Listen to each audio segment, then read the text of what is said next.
தமிழன் முருகர்களுக்கு வணக்கம். R Balakrishnan IAS அவர்களின் ஒரு பண்பாட்டின் பயணம். இயல் 1. வந்த தடம். மனித பயணத்தின் தொடக்கம். பல்வேறு உயிர் வகைகளில் ஏற்படுகின்ற இயற்கை மாற்றங்கள், சுற்றுச்சூழலுக்கு ஏற்றபடி தகவமைத்து கொள்ளும் பண்பு, பின்னர் ஒரு நிலையில் புவி பரப்பில் இருந்து அழிந்து போகும் தொடர் நிகழ்வு பரிணாமம் என்று அழைக்கப்படுகிறது. உலகில் உள்ள எல்லா உயிரினங்களும் இந்த பரிமாணத்தின் ஊடாக தோன்றி வளர்ந்திருக்கின்றன.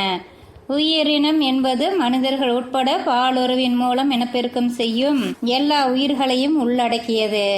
அவை ஒன்றோடு ஒன்று பாலுறவு கொண்டு அதன் மூலம் உலகுக்கு கொண்டு வருகிற சந்ததி மேலும் இனப்பெருக்கம் செய்யும் தன்மை கொண்டதாக இருக்கிறது. விஞ்ஞானிகள் உயிரினங்களை இரு பாகம் கொண்ட தனித்துவ அறிவியல் பெயரால் குறிப்பிடுகிறார்கள். Two part scientific name. இதன் அடிப்படையில் இன்றைய நவீன மனிதர்கள் ஹோமோ சேப்பியன்ஸ் என்று அறியப்படுகிறார்கள். ஹோமோ சேப்பியன்ஸ் பல லட்சம் ஆண்டுகளுக்கு முன்னர் முதனிகளில் இருந்து உருவானவர்கள்.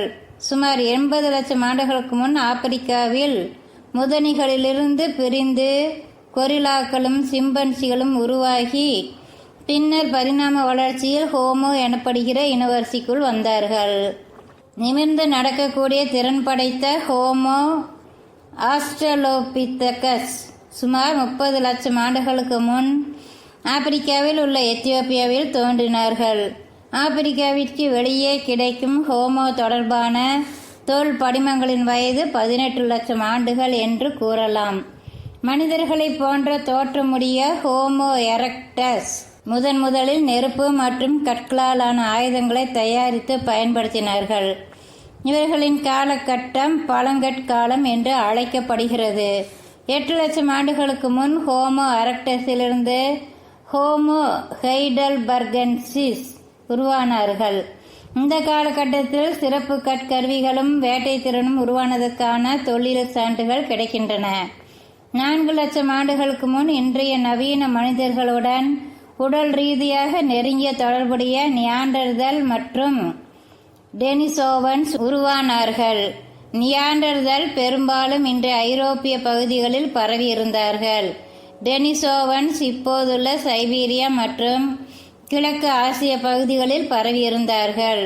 உடற்கூற்றின் அடிப்படையில் நவீன மனிதனுடன் தொடர்புடையவர்கள் தொடக்கத்தில் ஆப்பிரிக்காவில் தான் இருந்தார்கள். சுமார் 35,000 ஆண்டுகளுக்கு முன் இவர்கள் ஆப்பிரிக்காவை விட்டு புறப்பட்டு ஆசியா, ஐரோப்பியா, ஆஸ்திரேலியா, அமெரிக்கா வரை சென்றார்கள்.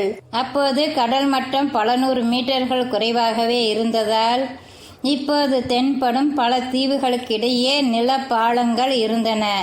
பின்னர் ஏதோ ஒரு சூழலில் மனிதர்கள் நியாண்டர்தல் மற்றும் டெனிசோவன்ஸுடன் பாலுறவு கொண்டிருக்கக்கூடும்.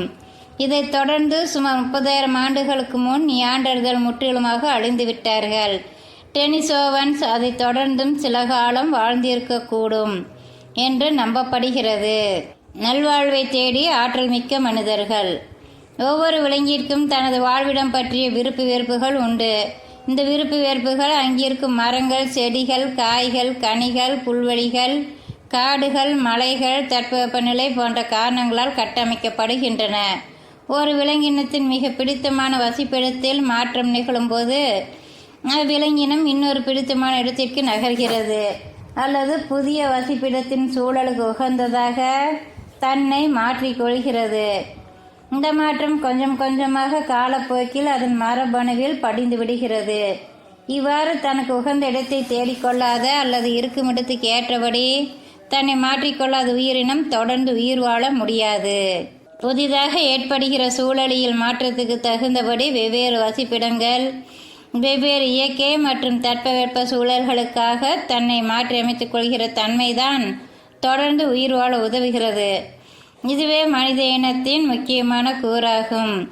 ஆப்பிரிக்காவின் கொம்பு, ஹார்ன் ஆஃப் ஆப்பிரிக்கா என்று அழைக்கப்படும் பகுதியின் ஊடாக மனித இனம் கடலோர பகுதிகளை ஒட்டியே புலம்பெயர்ந்ததாக மக்கள் தொகை மரபணுவியல் ஆய்வாளர் லூக்கி லுகா சுவாலி ஃபோர்சா குறிப்பிடுகிறார். கிழக்கு ஆப்பிரிக்காவிலிருந்து கிளம்பிய மனிதர்கள் கடலில் ஏராளமாக கிடைத்த மீன்களை உண்டும் காடுகளிலும் குகைகளிலும் வசித்து கொண்டும் மெல்ல மெல்ல ஆசியாவிற்கு முன்னேறினார்கள். இவ்வாறு நகர்ந்த மனிதர்கள் ஒரு ஆண்டிற்கு சராசரி 16 கிலோமீட்டர் தூரத்தை கடந்ததாக கூறப்படுகிறது. இந்த இயலில் நமது கவனம் ஆதி மனிதர்களின் அடிச்சுவடுகளை தேடி கண்டுபிடிப்பதே. மனிதர்களின் சிறப்பியல்பு கருவிகளை உருவாக்கும் திறன் பற்றியது மட்டுமல்ல.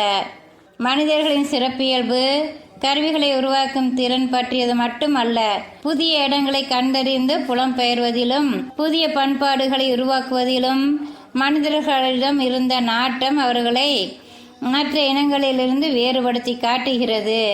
உடற்கூடு அடிப்படையில் நவீன மனிதர்களாக கருதப்படும் ஆதி மனிதர்கள் ஆப்பிரிக்காவை விட்டு பயணப்பட்ட போது தாங்கள் கடந்து வந்த தடங்களில் எல்லாம் தங்களது மரபணு மற்றும் தொல்லுயிர் பதிவுகளை ஆங்காங்கே விட்டு வந்து இருக்கிறார்கள்.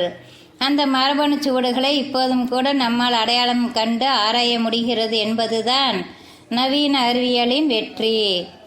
ஆப்பிரிக்காவின் கொம்பிற்கும் அரேபிய தீபகற்பத்திற்கும் இடையிலுள்ள சிறிய நிலப்பகுதி செங்கடலில் உள்ள பாபுல் மந்தபு ஆகிய இடங்கள்தான் ஆதி மனிதர்கள் தங்களது நீண்ட நெடிய பயணத்தை தொடங்கிய புள்ளிகளாக கருதப்படுகின்றன. தொடக்கத்தில் பூமி முழுவதும் மனித இனம் பரவியதுக்கு உணவு மற்றும் பருவநிலை மட்டுமே காரணங்களாக இருந்தன. 50-60 பேரை கொண்ட நாடோடி குழுக்கள் கூட்டம் கூட்டமாக புலம்பெயர்கிற காட்டு விலங்குகளை வேட்டையாடி பின்தொடர்ந்தார்கள். புவியின் வெப்பநிலை மாற்றங்கள் வேட்டைக்கான புதிய வாய்ப்புகளை உருவாக்கின. நெருப்பின் பயன்களை கண்டறிந்தது, மாமிசத்தை பதப்படுத்தியது என்ற 2 திறமைகள்தான் மனிதனின் வாழிட தேவைகளில் மாற்றங்களை ஏற்படுத்தின. சூழ்நிலைக்கு தக்கபடி தனது தேவைகளை கொஞ்சம் மாற்றிக்கொண்டு புதிய சூழலோடு ஒத்துப்போகும் திறமை ஹோமோ எரக்டசிஸ் இருந்து ஆதி மனிதனை வேறுபடுத்தியது. இவர்கள் பூமி எங்கும் பரவி செல்வதற்கு அதுவே உறுதுணையாகவும் இருந்தது. புதுமையில் நாட்டம். ஆதி மனிதர்களின் தொழில்நுட்பங்கள். பழங்காலத்திலிருந்தே வேட்டையாடுதல், உணவு சேகரித்தல் ஆகியவை மனிதர்களின் மிக முக்கியமான வாழ்வாதாரமாக இருந்தன. தொடக்கத்தில் கற்கருவிகளையும் எலும்பு கருவிகளையும் வைத்துத்தான் மிருகங்களையும் பறவைகளையும் வேட்டையாடினார்கள். இடைக்கற்காலத்தில் வில் அம்பு கண்டுபிடிக்கப்பட்டது.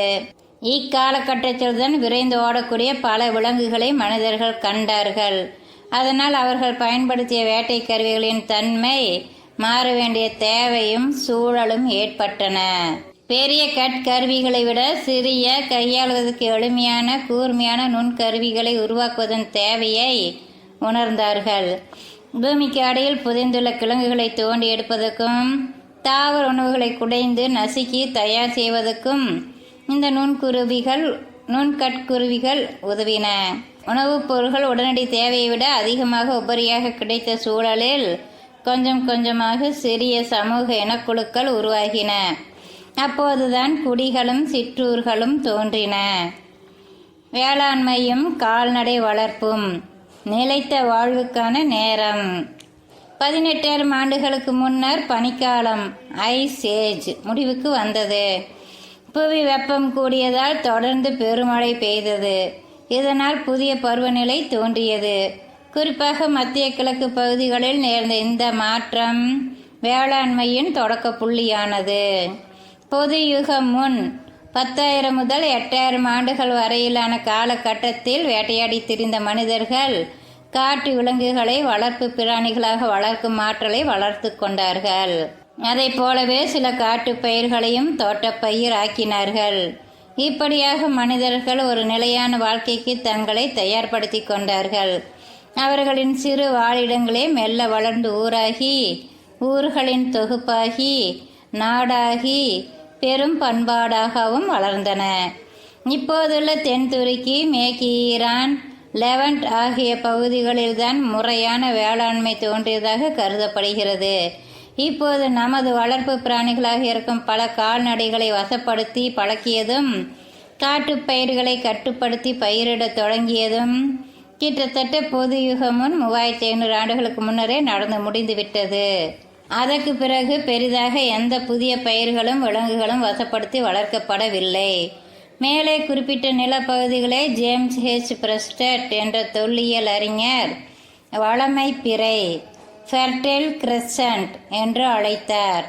சேப்பியன்ஸ் மனித குலத்தின் ஒரு சுருக்கமான வரலாறு என்ற புத்தகத்தில் யுவால் நோவா ஹராரி ஒரு கேள்வியை எழுப்புகிறார். கோதுமை, அரிசி, உருளைக்கிழங்கு போன்ற முக்கிய உணவுப் பொருள்களை ஹோமோ சேப்பியன்ஸ் எனப்படும் மனிதர்கள் வளர்ப்பு பயிராக்கினார்களா, அல்லது இந்த வளர்ப்பு பயிர்கள் மனிதர்களை வளர்ப்பு மனிதர்களாக்கியதா? கடந்த 2000 ஆண்டுகளில் மனிதர்கள் எந்த புதிய விலங்குகளையும் அல்லது பயிர்களையும் வேளாண்மைக்கு வசப்படுத்தவில்லை என்பதை கருத்தில் கொள்ள வேண்டியிருக்கிறது. ஆனால் மனிதர்கள் ஓரிடத்தில் வாழத் தொடங்குவதற்கு முன் அவர்கள் கடந்து வந்த மலைகள், முகடுகள், காடுகள், பாலைவனங்கள் மற்றும் காட்டாறுகள் ஏராளம். மனிதர்கள் பயணிக்கும் போது வளர்ப்பு பிராணிகளையும் தங்களுடன் அழைத்துச் சென்றார்கள். தொடக்கத்தில் இந்த விலங்குகள் ஆப்பிரிக்க, ஆசியா பகுதிகளில் மட்டும்தான் காணப்பட்டன. இப்போது உலகம் முழுவதும் பரவிவிட்டன. காலில் சக்கரம் கட்டிய மனிதன் பற்றி நாளை பார்ப்போம். நன்றி நண்பர்களே.